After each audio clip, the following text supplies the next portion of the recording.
तर आसाममध्ये मात्र पुन्हा एकदा भाजपच्या हाती सत्ता आलेली आहे।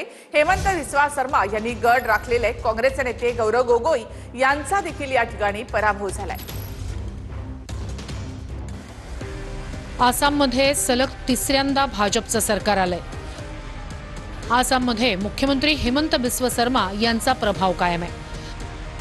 आसाममध्येही लाडक्या बहिणी भाजपच्या बाजूने महिन्याला 1,500 रुपयांचा लाभ।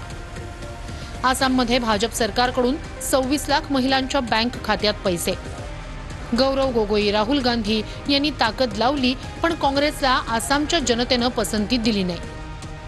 AIUDF सोबत काँग्रेसनं आघाडी न केल्यानं मुस्लिम मतांचं विभाजन झालं, ज्याचा भाजपला फायदा। आसाममध्ये पहिल्यांदाच एकाच पक्षाचं सलग तिसऱ्यांदा सरकार आलंय। ईशान्य भारतात भाजपचा दबदबा कायम।